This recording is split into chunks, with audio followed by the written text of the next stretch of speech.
чуван во фиока 5-6 месеци и се вика кој сака да биде милионер. Слободно можете да го избришете називот аудиовизуелни медиумски услуги, ставете закон кој сака да биде милионер. Денес ќе носите закон за перење пари, закон за купување на човечки души, закон за перење мозок, закон за партнерство на владата и приватните национални телевизии и озаконување на сивата моќ на власта. Закон со кој конечно ќе се справите и ќе ги решите сите критички мисли и целиот критички глас во нашата држава, и тоа со јавни пари. До сега имавме појава кога медиумите ја спонзорираа власта. Ама дојде ден кога сметката треба да се плати и сега имаме ситуација кога власта враќа на медиумите. И тоа како? Најнапред ќе си купи главен и одговорен уредник Ивона Талевска, ќе си ја плати со 1 000 000 евра, само уште да се изјасни министерот дали Ивона Талевска е новинар или продавач на медицинска опрема. Бидејќи во наредниот закон има дефиниција новинар. Нека се изјасни што е Ивона. Ама Тодоров ќе одговори: зошто толку ме мразите? Знам дека не е етички, ама читај, морам. Од кога ќе го решите главниот и одговорен уредник, одите понатаму и ќе решите да си купите цел медиум. И тоа се знае најблизок до вас коалиционен партнер Сител телевизија. И тоа решивте да само за 23 дена пред изборите, на 1 март, уплатите на сметката на Сител 360.000 евра. Цел на дознаката, реализација на кампања. Само за еден ден. И тоа не ви беше доста, не ви беше доволно, продолживте и понатаму. Па за 7 дена уплативте уште 1 000 000 евра на сметката на Сител. Ви поставив прашање на комисијата, ќе ве прашам и сега од оваа говорница, колку милиони евра чини слободата на говор во Република Македонија. Господине министер, додека се занимававте со мене и додека прашувавте, говоревте за судирни интереси, замислете уште еден коалиционен партнер, ама пратеник до ден денес во Собранието на Република Македонија, а тогаш министер за финансии, си оформил фирма на панамските, си отворил фирма во Панама, и тоа Sunlight Trading, која е регистрирана на 9 септември 1999 година, кога Борис Стојменов, тогашен собственик на Канал 5 телевизија, бил министер за финансии и дел од тогашната влада. Еве ги документите, фирмата на ова се извештаите од регистерот во Панама, и фирмата гласи на неговиот син, неговата сна, и замислете на човекот на кој Борис Стојменов му ја продаде телевизијата за да нема во наводници судир на интерес. И вие говорите за етика, за закон, за морал. Се што не можете да купите со малку пари, погледнете, купувате со многу пари. Така? Кој знае колку милиони евра тежи оваа фирма на вашиот коалиционен партнер, сегашен пратеник, поранешен собственик и се уште собственик преку трето лице на Канал 5 телевизија. Го знаете законот за финансиско работење, кој смее да има, кој не смее да има и какви трансакции треба да се вршат во странство. Или треба јас да ве почитам, или може би пак и овде јавниот обвинител ќе си ја преземе работата во своји раци конечно и ќе реши едни вакви тешки криминални дела, тешки неколку милиони евра.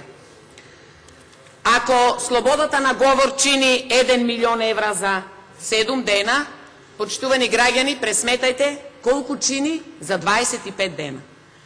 Вчера ви реков дека има уште, еве уште, ама утре ќе има и уште. нови милиони евра перење на државни пари, пари на граѓаните преку вашите омилени медиуми.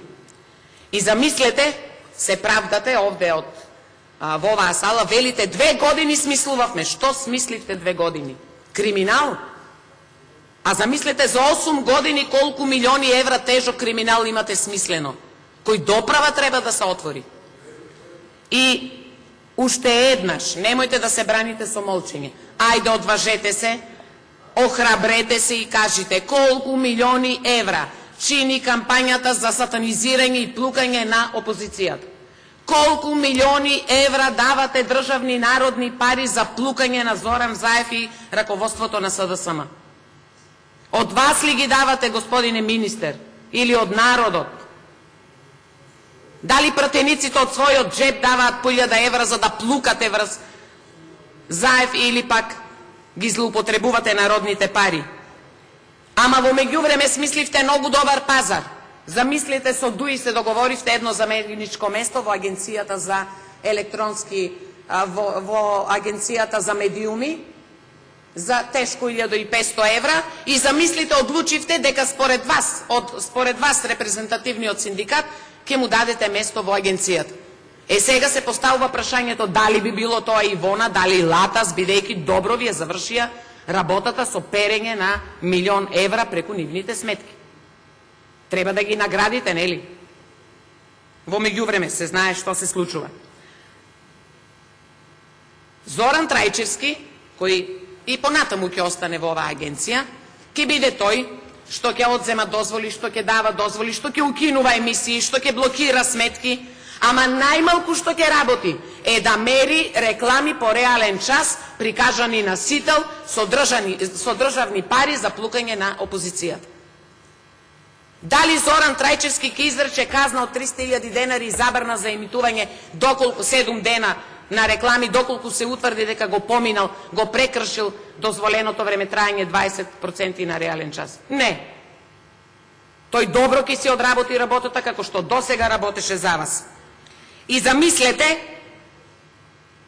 министерот во одбрана тврди дека ќе ја департизира стручната служба во агенцијата за медиуми.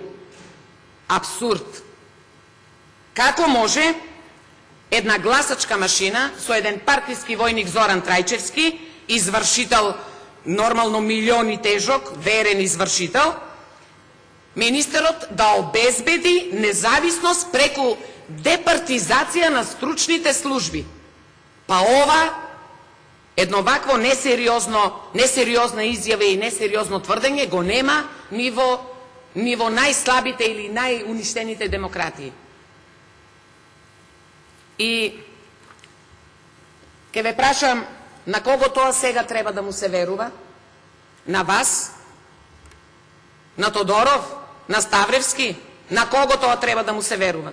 За 2 дена милиони евра тежок криминал. Ама следува уште многу милиони. И додека апсите новинари, додека прогонувате луѓе, додека имаме политички затвореници со 100.000 евра подметнати во кеса, во затвор, вие овде говорите, ќе ве цитирам, ќе промовирате слобода на изразување. Докаде и со колку милиони евра ќе ја промовирате оваа слобода на изразување и докаде ќе ви оди алчноста за пари и за моќ во оваа држава? И нека одговори Димовски каде во нашата држава, на која телевизија тој слушна критичка мисла, на која телевизија слушна дебата помеѓу власта и опозицијата, кога еднаш еден пратеник од власта ќе се појави на некоја дебатна емисија за да спротистави ставови со опозицијата? Никогаш. Никогаш тоа нема да се случи. И како што велите, сакате се да се дознае, така ли? Па сакаме да дознаеме како ги крадите нашите пари. Точно сакаме и ќе го дознаеме во најскоро време. Ке продолжите и понатаму, министер, да молчите. За Туровска ке вели дека законот бил ги поминал сите фази. Кои фази ги помина законот? Пазарджиските? Со ДУИ за заменичко место? Што послушавте вие од целата мислење за да го вметните во законот? И за кои новинари ќе говори Владанка и Малиша Станковиќ дека за кои? За оние што продаваат медицинска опрема? Кои новинари?